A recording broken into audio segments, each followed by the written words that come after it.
Era il 2008, 18 anni fa, l'ultima volta in cui Vasco Rossi fece il suo ultimo concerto a Udine. Il mondo era diverso, la vita era diversa, i social praticamente non esistevano e la vita stava accelerando ma aveva ancora dei ritmi umani. Era l'anno del crollo della borsa di Wall Street e il Papa in carica era Benedetto XVI. Basta questo per rendere l'idea di quanti anni siano passati dall'ultima presenza del Blasco in città.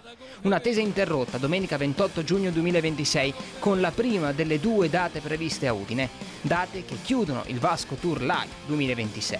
Sarà per questo che ha cominciato con Vado al massimo, forse per farsi perdonare la sua mancanza per quasi 2 decenni. Eppure il tempo sembra essersi fermato per il comandante che ha dominato il palco come ha sempre fatto, ma con un pizzico di ironia in più, con quegli occhi furbi e quel sorriso malizioso sempre quasi accennato.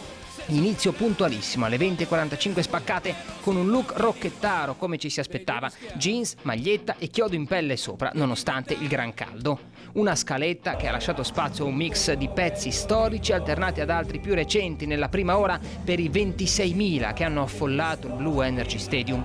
Da fegato spappolato ad alibi, da marea a faccia militare, passando per Se ti potessi dire, senza dimenticare Ciao.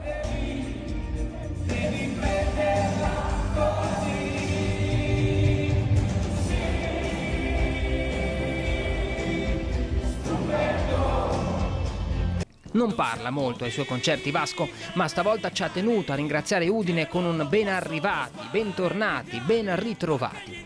Poi una pausa prima dei pezzi più noti con Lunedì, La noia, Stupendo e Un mondo migliore a farla da padrone, con il calar della notte a rendere il tutto più romantico e un popolo che cantava a squarciagola.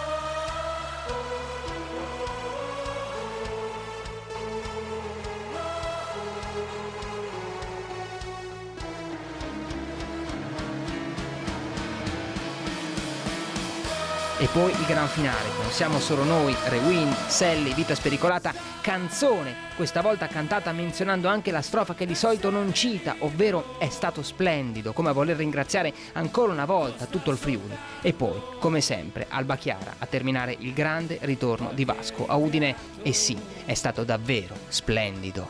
Vi salutiamo per questa sera. Spirito!